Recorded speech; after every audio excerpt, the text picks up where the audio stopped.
A veces os ha pasado que estáis comiendo uno de vuestros platos favoritos, aquello que os gusta tanto,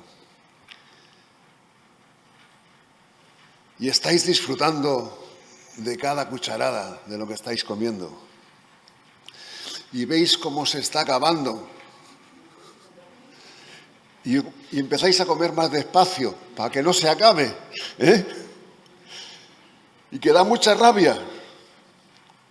Bueno, pues eso es lo que me pasa a mí con el estudio de la Carta a los Romanos.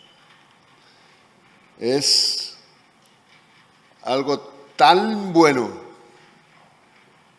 que da pena que ya se acabe. Estamos llegando al capítulo, hoy llegamos al capítulo 15 y ya solo va a quedar uno más, el capítulo 16. Así que seguimos adelante en nuestro estudio de la Carta del Apóstol a los Romanos, que hace ya varios meses, concretamente fue el 5 de septiembre del año pasado cuando Eric nos habló del capítulo 1 y de la introducción a la carta. Han pasado ya varios meses de ese día. Y todos los que hemos tenido el privilegio de compartir sobre esta palabra, sobre este libro, hemos hablado de la grandeza y la importancia de esta carta del apóstol Pablo a los Romanos. Yo en otra de las predicaciones les comenté lo que había dicho John Knox, que dijo que Romanos es el libro teológico más importante que jamás se haya escrito. También han pasado varias semanas, desde el 12 de diciembre, en que Marcelo nos habló sobre el capítulo 14, así que estamos un poquito desconectados. Y ese capítulo 14 lo llamamos llamados a la unidad cristiana en la diversidad. Hoy nos disponemos a ver lo que el Señor quiere decirnos a nosotros en esta mañana en el capítulo 15 de Romanos. Y el título que he puesto a nuestra meditación lo podéis ver ahí. Final de las exhortaciones prácticas, inicio de las conclusiones. Qué título más raro, ¿verdad? Para poder entender por qué he puesto este título, debemos dar un vistazo al bosquejo de toda la carta a los romanos. Y creo que he puesto aquí un posible bosquejo de la carta para que lo miremos, ¿vale? Y ahí vemos que la carta empezó con una introducción que la tenemos en los versículos del 1 al 17 del capítulo 1. Después, en el resto del capítulo 1 y hasta el capítulo 3, versículo 20, Pablo nos habla de la situación del ser humano ante la justicia de Dios y nos presenta al ser humano como totalmente perdido y separado de Dios debido a su pecado.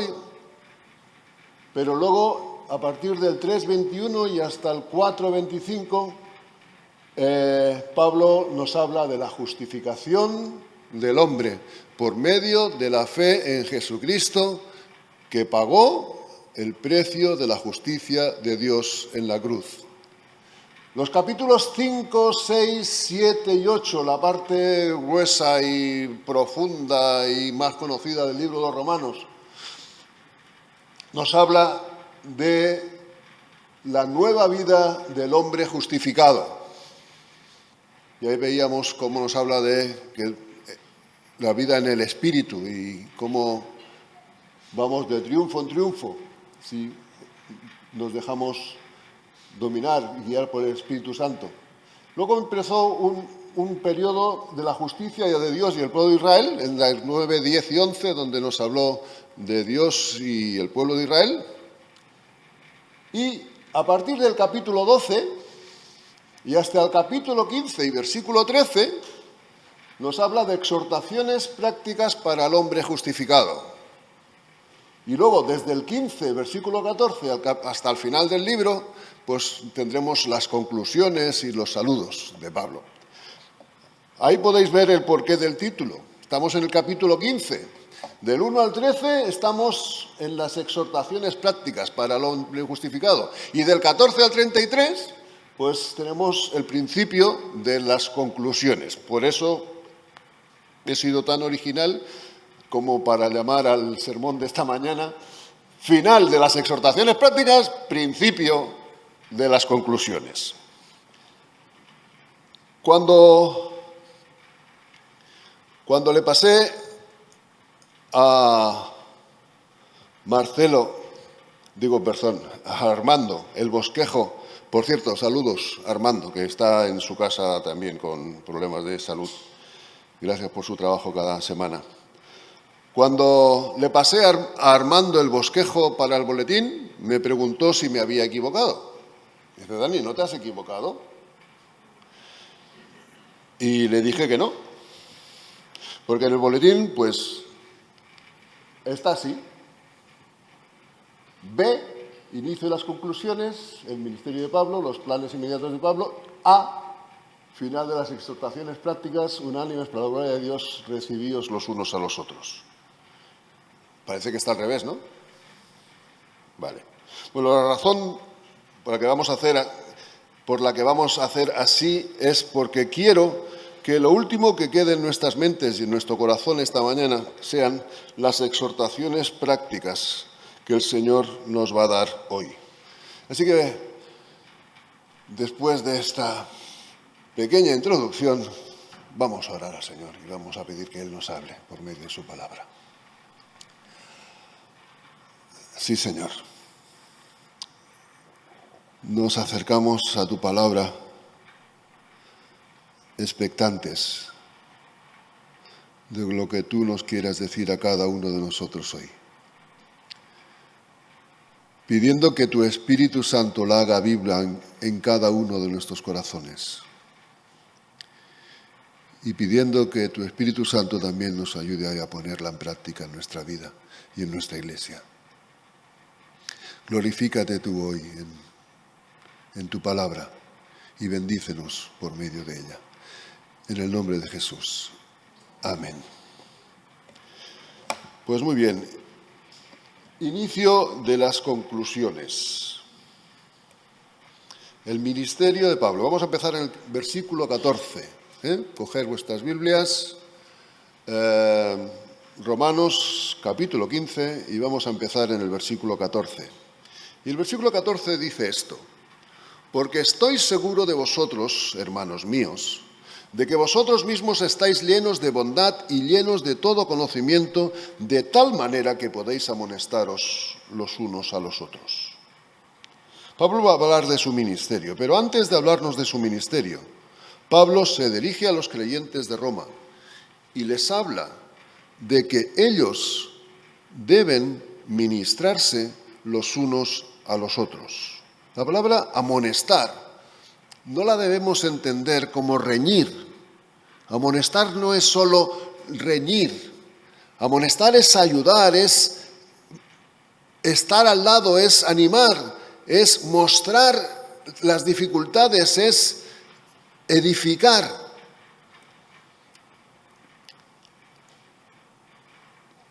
Todos somos responsables delante de Dios de mostrar en nuestras vidas la bondad de Dios. Sé que estáis llenos de bondad. Y también somos responsables de aprender cada día más de su palabra, para así estar llenos de conocimiento. Y con esa bondad y ese conocimiento, ministrarnos unos a otros, amonestándonos, animándonos, edificándonos unos a otros. Fijaros que es súper importante que esa amonestación se haga lleno de bondad. No podemos ir dando bibliazos a la gente. Si no mostramos amor, si el acercamiento a nuestro hermano no está hecho desde el amor, en lugar de amonestar o de eso, en lugar de edificar, lo que podemos hacer es destruyendo. En los versículos siguientes vamos a ver 5 aspectos del ministerio de Pablo. En primer lugar, el origen del ministerio de Pablo, versículo 15. Mas os he escrito, hermanos, en parte con atrevimiento, como para haceros recordar por la gracia que de Dios me es dada, para ser ministro de Jesucristo a los gentiles. Primera parte del versículo 16.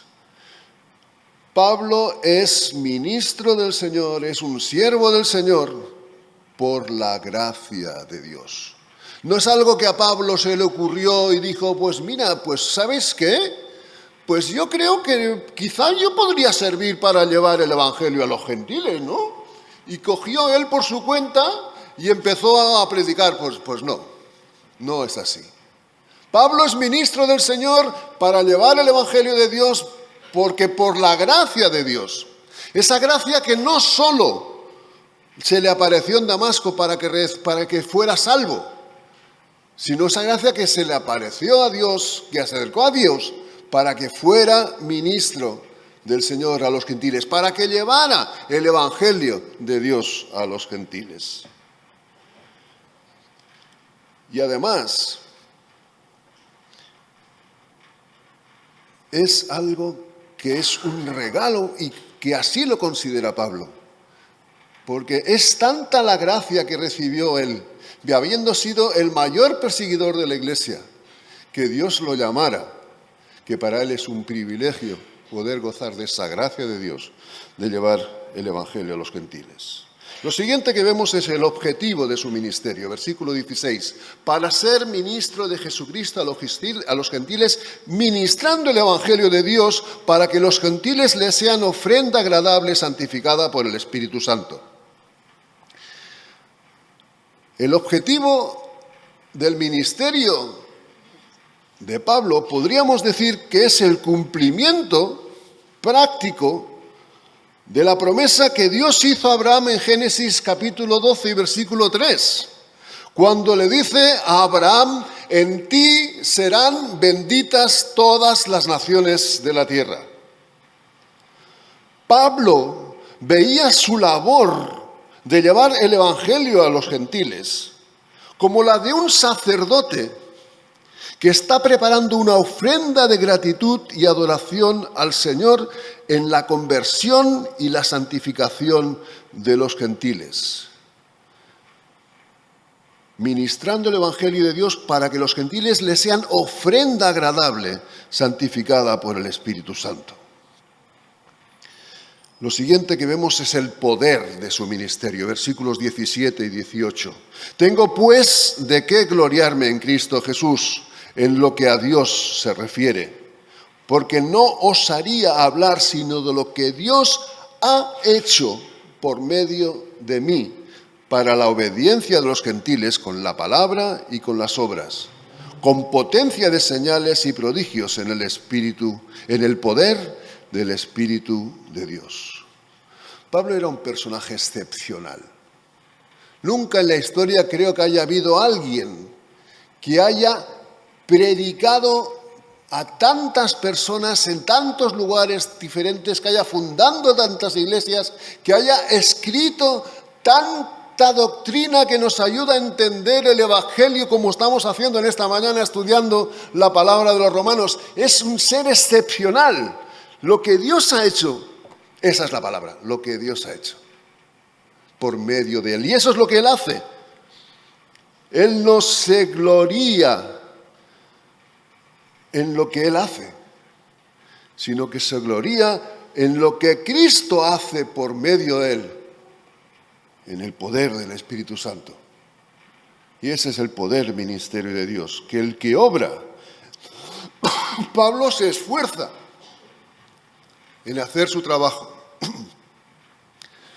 pero el que obra, el que actúa es el poder de Dios.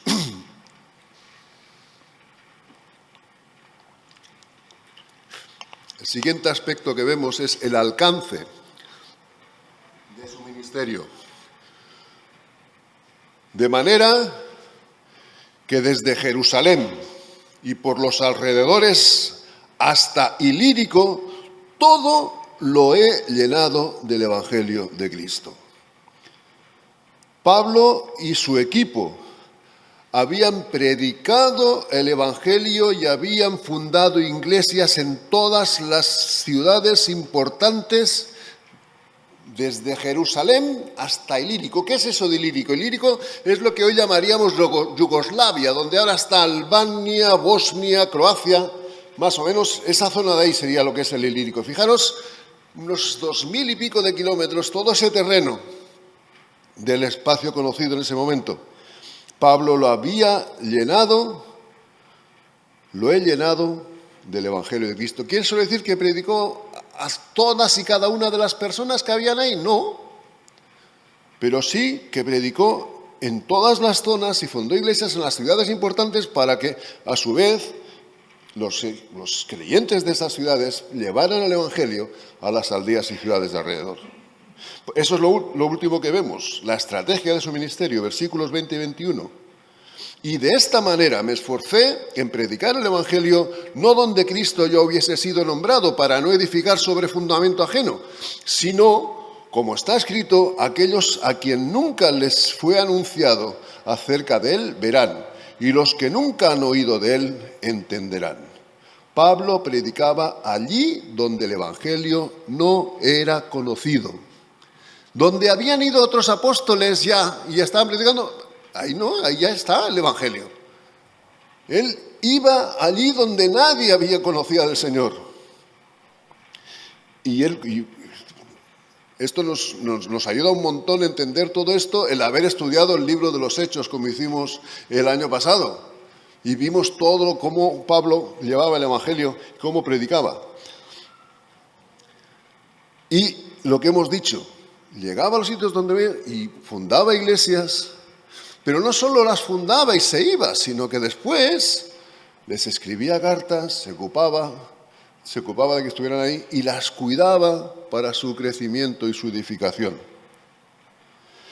Eso es el ministerio de Pablo que nos presenta como primera parte de la conclusión a la carta de los Romanos. Pablo sigue en los siguientes versículos del 22 al 33 hablándonos de sus planes inmediatos.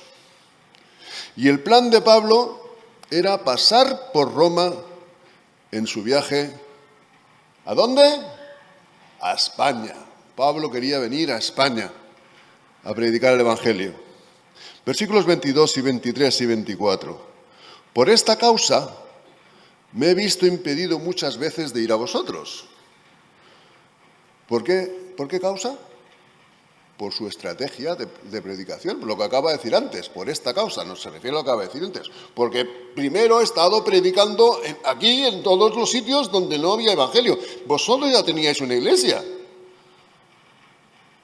Pues yo primero, eso y por eso todavía no he podido ir a vosotros. Pero ahora, no teniendo más campo, fijaros, no teniendo más campo en estas regiones y deseando desde hace muchos años ir a vosotros, cuando vaya a España, iré a vosotros, porque espero veros al pasar y ser encaminado allá por vosotros una vez que haya gozado con vosotros.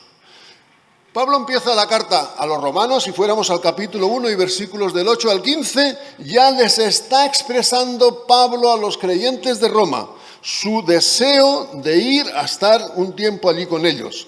Y aquí, al final de la carta, en la introducción lo dice, en la conclusión lo vuelve a decir, quiero ir a vosotros. ¿Por qué no había podido antes? Ya lo hemos visto, por el cumplimiento de su estrategia misionera. ¿Y dónde quería ir Pablo? A España. ¿Y qué era España?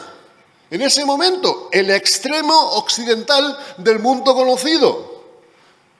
Yo no he estado, pero sé que en Galicia, ahí hay un sitio donde le llaman Finisterre.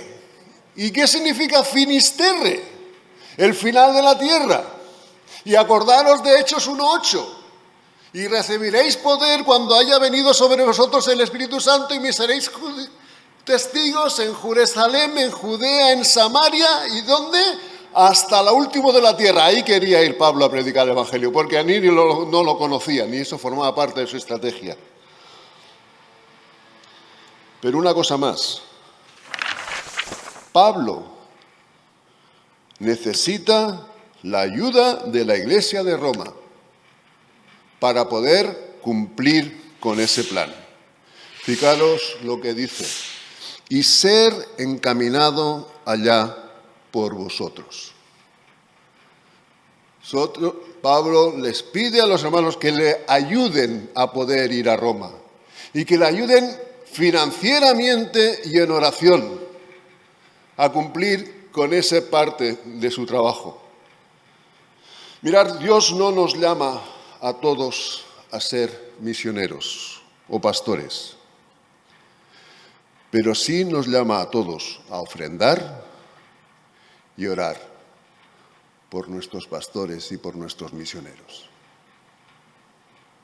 Dios no nos llama a todos a ser misioneros,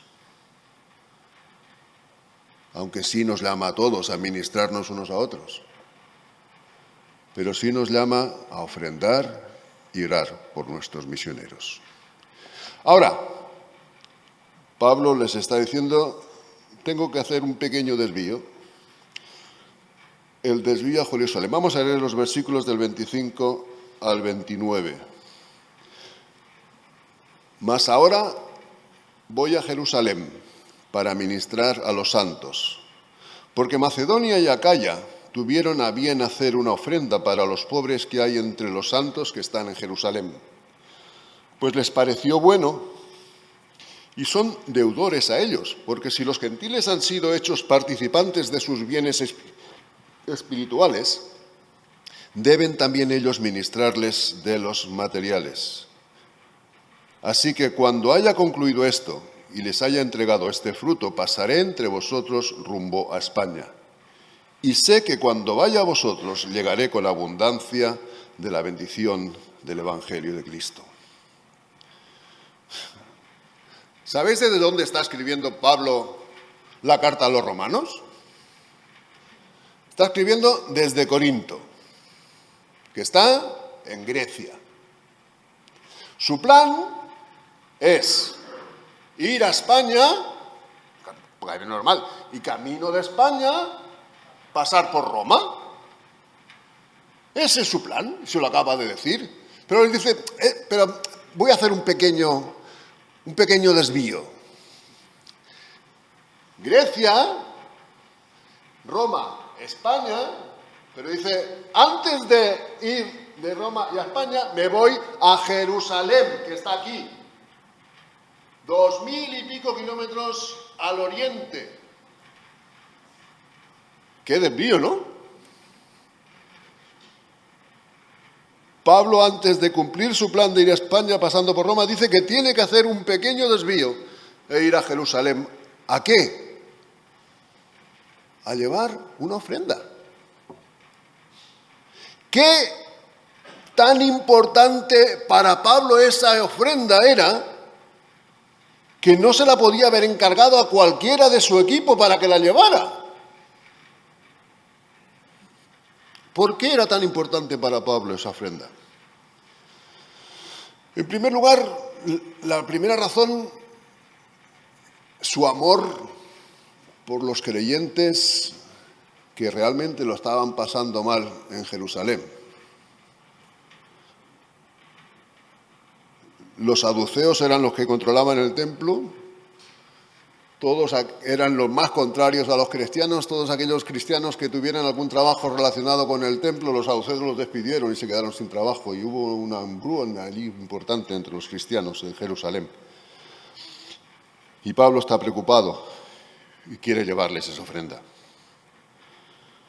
Además, Pablo tiene otro motivo, y es que quiere demostrar y confirmar a los creyentes judíos que hay en Jerusalén,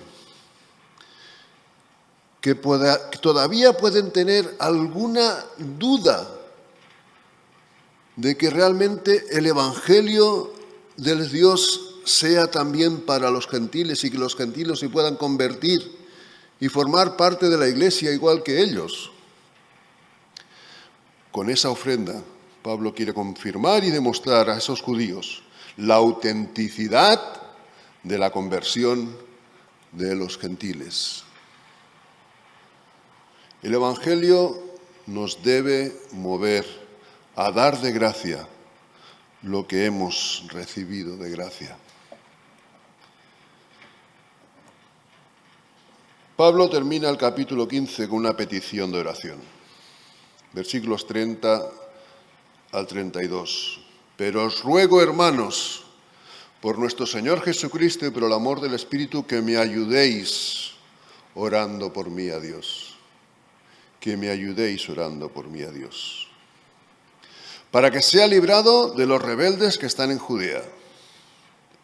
Que la ofrenda de mi servicio a los santos en Jerusalén sea acepta. Y para que con gozo llegue a vosotros por la voluntad de Dios y que sea recreado juntamente con vosotros. Pablo pide oración por estos tres motivos. Para ser librado de los judíos no creyentes que habían puesto precio a su cabeza. Y lo estudiamos cuando vimos Hechos. Cómo nada más llegar a Jerusalén lo apresaron y se formó un tumulto. Y si no llega a llegar como cumplimiento de estas oraciones, el comandante de la guardia con 200 soldados justo en el momento en que ya lo estaban matando, Pablo fue librado y fue apresado. Y cuando lo iban a matar, su sobrino se enteró y fue con la noticia al gobernador. ¿Y qué hizo el gobernador? Para Cesarea, que aquí no está seguro. ¡Qué guay! Cómo el Señor lo protegió de esos que le tenían puesto. Que algunos, unos 40, se conjuraron de no comer nada hasta que Pablo estuviera muerto. Es que fue una pasada. Las ganas que la tenían. Si aquello fuese el oeste, todas las paredes estarían llenas de carteles de "se busca", con la foto de Pablo allí puesta. Y Pablo pide oración por eso, porque sabe el peligro que le espera. Pide que los creyentes acepten de buen grado la ofrenda, cosa que sucedió. Y pide para que pueda ir a estar con ellos. Y no de la manera que él pensaba, pero Pablo fue a Roma. Además, con el viaje gratis. Pagó el imperio. Pagó el imperio romano. No tuvo que pagar nada por ese viaje. Porque tanto era lo que estaban con él, que al final tuvo que decir: apelo a César, para poder salir de la presión de los judíos para matarle. Y allí está, pasando los últimos días de su vida, Pablo en Roma, donde a pesar de estar preso, el último versículo de hecho nos dice que podía predicar sin oposición, abiertamente, hablar del Señor y del Evangelio. Y donde su ministerio llegó hasta la mismísima casa del César Nerón, que escuchó del Evangelio, porque toda la guardia pretoriana estaba llena del Evangelio. El Señor respondió cada una de esas peticiones.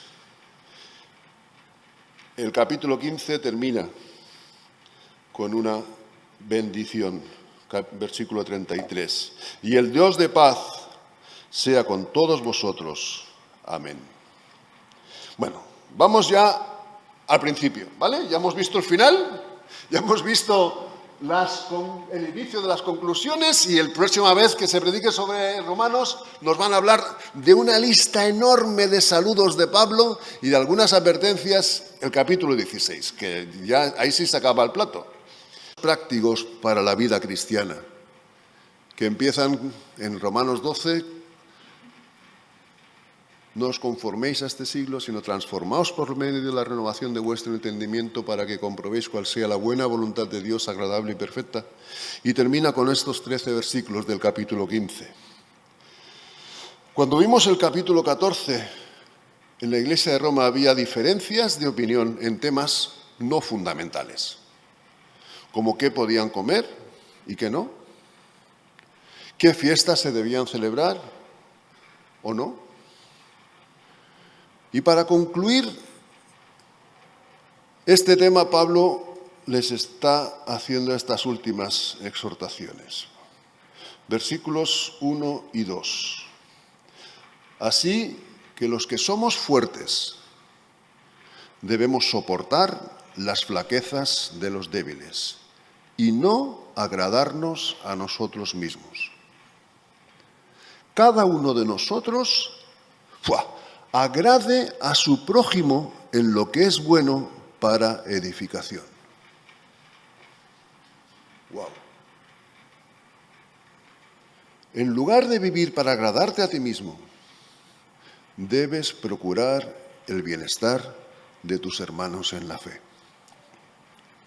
No seas demoledor, sino sé edificador. Esa actitud que demanda Pablo es algo que está totalmente en contra de la naturaleza del ser humano sin Cristo. No es normal en este mundo que alguien busque antes el bien del otro que el mío. El ser humano es por naturaleza egoísta y busca ser el primero y llevar la razón en cualquier cosa. Y Pablo les dice, no agradaos a vosotros mismos, sino que cada uno agrade a su prójimo en lo que es bueno para edificación. Evidentemente, no les está diciendo que deben vivir simplemente para agradar a los demás. Ese no es el objetivo. Pablo mismo dice, ¿agradaré yo a los otros? No, si agrado a los demás no puedo agradar a Dios. No. En lo que es bueno para edificación. Estas son las diferencias que se deben ver en nosotros con respecto a los que no conocen al Señor. Nuestras actitudes, nuestra forma de comportarnos entre nosotros. ¿Y dónde está el ejemplo? Versículo 3. Porque ni aun Cristo se agradó a sí mismo, antes bien, como está escrito, los vituperios de los que te vituperaban cayeron sobre mí. Cristo es el ejemplo a seguir. Él mismo dijo, Mateo 11, 29, aprended de mí, que soy manso y humilde de corazón. Pablo utiliza en este versículo 3 un texto del Antiguo Testamento, Salmo 69, 9. Los vituperios de los que te vituperaban cayeron sobre mí. Y lo hace. Utiliza un versículo del Antiguo Testamento y no una referencia a la vida de Jesús para mostrarles que toda la Biblia gira alrededor de la persona y de la obra de Jesucristo. Pablo era un empollón de la Biblia, lo sabéis. Estudió a los pies uno de los mayores maestros de la palabra, Gamaliel. Pero cuando Pablo conoció al Señor en el camino a Damasco, dice que estuvo 3 años en Arabia. Yo no sé lo que haría allí, pero yo lo que me supongo que Pablo hizo en Arabia fue volver a leer toda la Biblia, sabiendo el final. Hay películas, y eso me pasó con El Sexto Sentido, que las ves y cuando llega al final, ¡wow!, dices, ¡ostras!, ¿qué pasa aquí? Y cuando las vuelves a ver, te das cuenta de un montón de detalles que te habían pasado desapercibidos, que te demuestran que eso que pasa al final ya lo podías haber deducido durante toda la película. Pues a Pablo le pasa eso. Él había visto toda la película, conocía perfectamente las Escrituras. Pero cuando el Señor lo llama y ve y conoce a Jesucristo y su obra y entiende que Jesucristo es el cumplimiento de todo lo que él ha aprendido, se vuelve a leer toda la Biblia desde Génesis hasta Malaquías y entonces descubre a Jesús en cada página de la Biblia. Porque cada página de la Biblia habla sobre el Señor Jesús.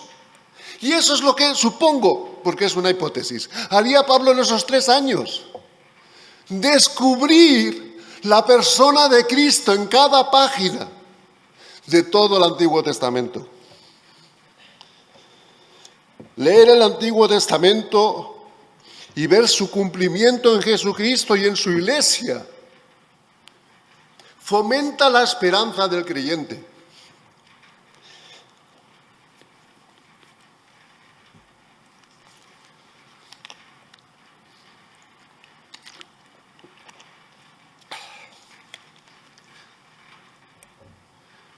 Y esa esperanza es la que nos da capacidad para soportar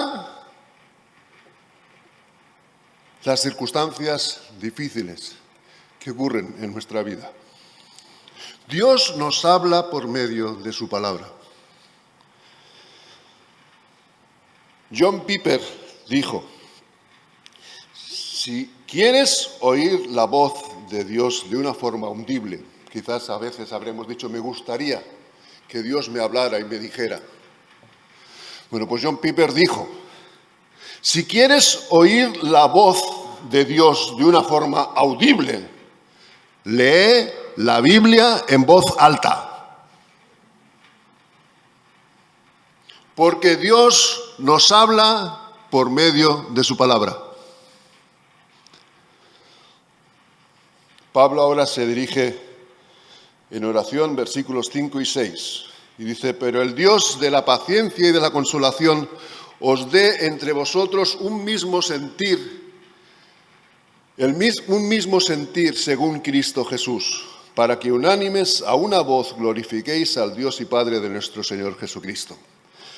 En el boletín de la Iglesia le pedí a Armando que me pusiera estos dos versículos que al principio me decía que eran demasiado largos. Y dije, venga, inténtalo, a ver si te caben, hombre. Y los puse en otra versión, la versión Dios habla hoy. Y me parece que nos ayuda un poquito más a entender. Dice, y Dios, que es quien da constancia y consuelo, os ayude a vivir en armonía unos con otros, conforme al ejemplo de Cristo Jesús, para que todos juntos a una voz alabéis al Dios y Padre de nuestro Señor Jesucristo. Me gusta esta versión, me gusta mucho la palabra armonía, y creo que nos ayuda a entender lo que Pablo nos quiere decir aquí. Es lo que hemos cantado, la última canción que han cantado en el tiempo de alabanza. Mirad cuán bueno, se la pedía al francés cuando me dijo si había alguna canción que me gustaría que se cantara hoy. Mirad cuán bueno y cuán delicioso es habitar los hermanos juntos en armonía. Esa palabra armonía expresa muy bien la idea de que aunque somos, y lo voy a llevar al terreno musical, aunque somos notas diferentes, si formamos parte de un mismo acorde, al sonar a la vez, suena un sonido agradable y armonioso. Ahora podría pedir a cualquiera de los organistas que dijeran, ponme un acorde con su eso, y ahora pon una nota que no sea, y nos daríamos cuenta de esa diferencia, de cuando hay una nota discordante, destruye la armonía. La armonía en la Iglesia glorifica a Dios. Por eso, vivir en armonía unos con otros, conforme al ejemplo de Cristo Jesús, para que todos juntos a una sola voz alabéis al Dios y Padre de nuestro Señor Jesucristo. Y seguimos adelante, porque ahora nos va a hablar a partir del versículo 7 hasta el 13.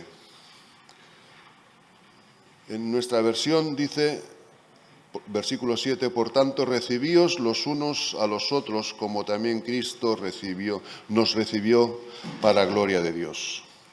La Biblia de las Américas dice, por tanto, aceptaos los unos a los otros, como también Cristo nos aceptó para gloria de Dios.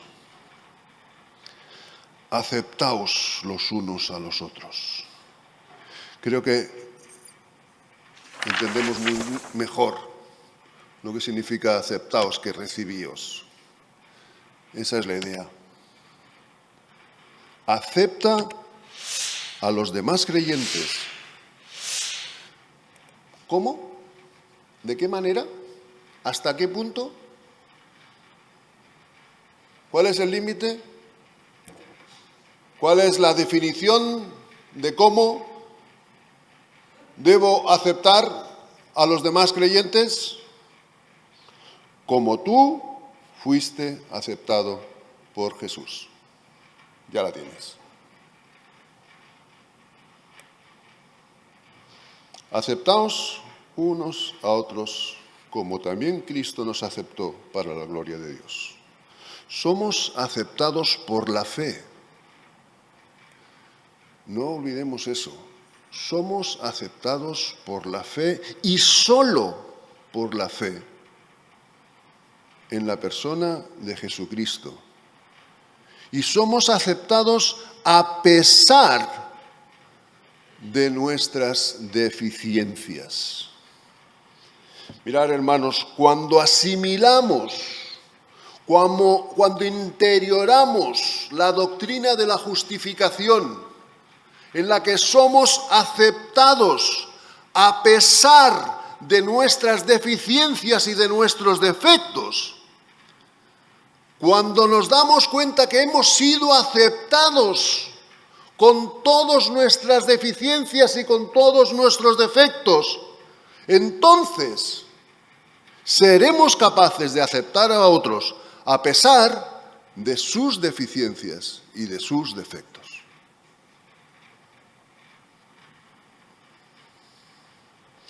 Versículo 8.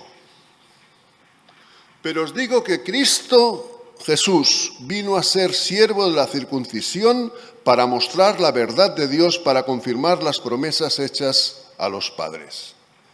Este versículo 8, vale, la carta es a los romanos, ¿vale? A todos. Pero este versículo 8 está dirigido a un grupo concreto de cristianos de la Iglesia de Roma. Y este versículo 8 está dirigido de una forma especial a los creyentes gentiles de la Iglesia de Roma. Y les está diciendo, no menospreciéis a vuestros hermanos judíos, aceptadlos, porque la salvación que vosotros disfrutáis viene de los judíos, como le dijo Jesús a la mujer samaritana en el pozo. No menospreciéis a vuestros hermanos, que vosotros pensáis que son débiles porque piensan que no pueden comer jamón con lo bueno que está. Y vosotros os sentís fuertes, porque vosotros sabéis que de todo de lo que hay en la carnicería podéis comer por la gracia de Dios. Pero no lo menosprecies, acéptalo, porque la salvación que tú disfrutas viene de los judíos. Jesús era judío. Jesús es el cumplimiento de cada una de las palabras que hemos visto, que en el Antiguo Testamento nos hablan sobre Jesús y sobre su obra y su redención. Jesús es el cumplimiento de las promesas del Antiguo Testamento. Por lo tanto, no menosprecies a tus hermanos judíos. Acéptalos, porque la fe viene de los judíos. Seguidamente se dirige a los creyentes judíos. Fijaros, primero, versículo 8, habla de una forma especial a los creyentes gentiles. Y los siguientes versículos, del 9 al 12, Pablo se dirige a los judíos, a los creyentes judíos de la Iglesia de Roma. Y les dice, hermanos judíos, no menospreciéis a vuestros hermanos gentiles, aceptadlos, porque desde el principio de los tiempos estaba en el plan de Dios que los gentiles fueran salvos por su misericordia. Y lo argumenta con 4 textos del Antiguo Testamento. Salmo 18, 50. Os digo las citas porque luego os diré que eso es importante. Salmo 18, 50. Deuteronomio 32:43, Salmo 117:1, versículo con que Eric ha empezado nuestra reunión en esta mañana, y Isaías 11:10. Vamos a leer los versículos del 9 al 12. Y para que los gentiles glorifiquen a Dios por su misericordia, como está escrito. Por lo tanto, yo te confesaré entre los gentiles y cantaré a tu nombre. Y otra vez, ese era el de Salmos, y otra vez, alegraos gentiles con su pueblo. Este era el de Deuteronomio. Y otra vez, alabad al Señor todos los gentiles y magnificadle todos los pueblos. Este es el Salmo 117. Y dice, y otra vez, dice Isaías, estará la raíz de Isaí, el que se levantará a regir los gentiles esperarán en él. Estos 4 textos que utiliza Pablo para decirles a los judíos que desde el principio de los tiempos en el plan de Dios estaba la conversión de los gentiles, nuestra conversión. Gracias, Señor. Esos 4 textos que utiliza pertenecen a las 3 grandes divisiones que los judíos tenían en la palabra de Dios. El Antiguo Testamento para los judíos eran la ley, los profetas y los escritos. Deuteronomio de la ley. Isaías de los profetas. Los 2 textos de Salmos de los escritos. Toda la Biblia, en toda la Biblia, no es que haya un versículo que yo haya podido encontrar ahí para deciros que desde el principio de los tiempos Dios tenía en su plan llevar la salvación a los gentiles. No es que yo haya encontrado algo que se pueda transgiversar, no, toda la Biblia claramente manifiesta que los gentiles estaban en el plan de Dios, gloria a Dios, para que pudieran llegar a conocerle. Por lo tanto, judíos, no os menospreciéis a vuestros hermanos gentiles, sino aceptadlos.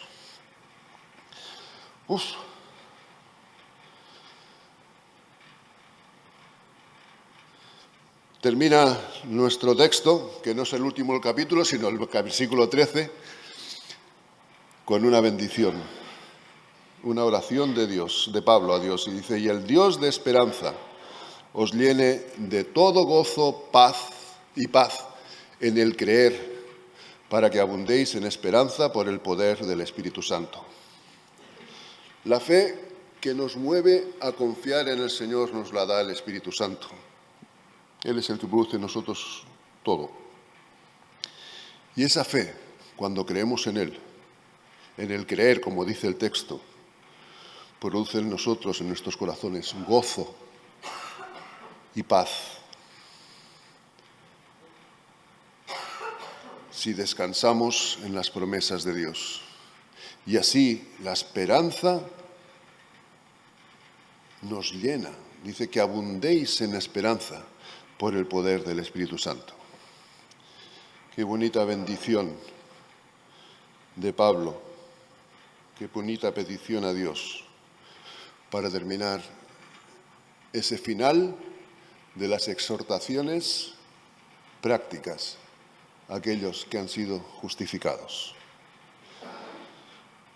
Terminamos ya.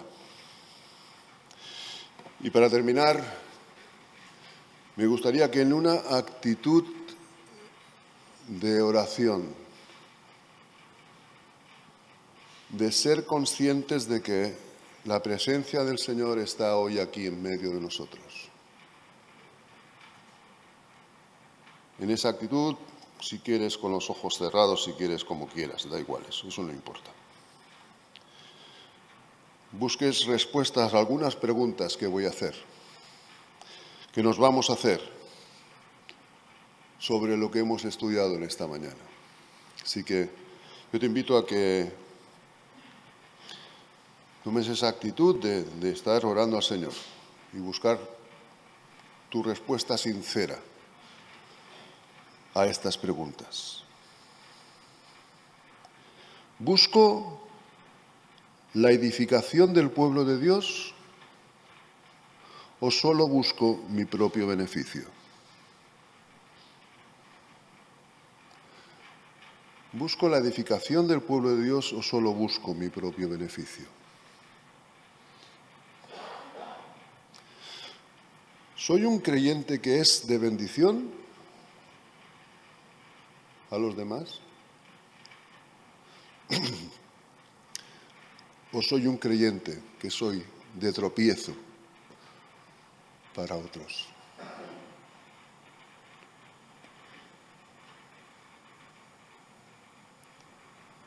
¿Soy de bendición o soy de tropiezo? ¿Se ve el carácter de Jesús, manso y humilde de corazón, en mi vida? ¿Los demás pueden ver en mí que el carácter de Jesús se está formando en mi vida?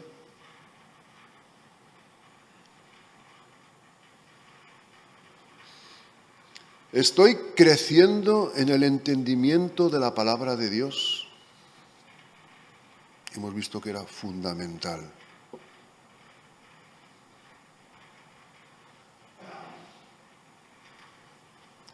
¿Busco la armonía de la Iglesia o soy una nota discordante?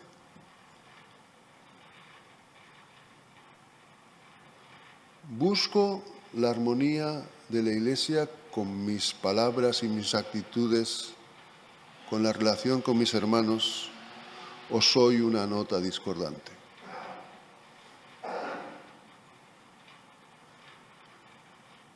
¿Me cuesta aceptar a mi hermano?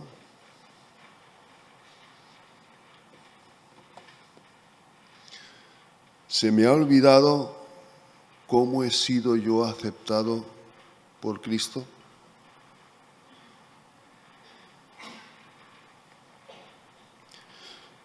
Espero que el Señor con estas preguntas nos ayude a cada uno de nosotros a reflexionar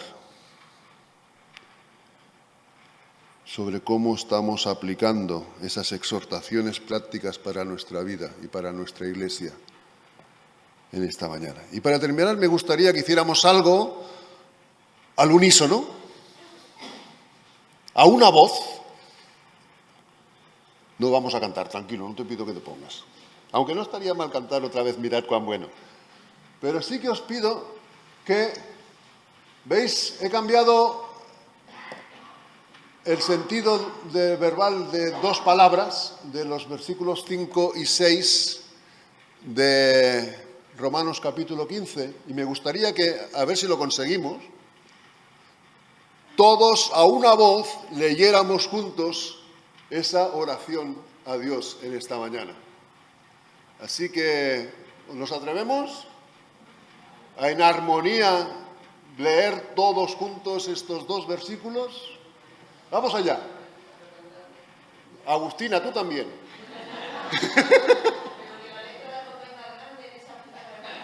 Ya, tienes razón.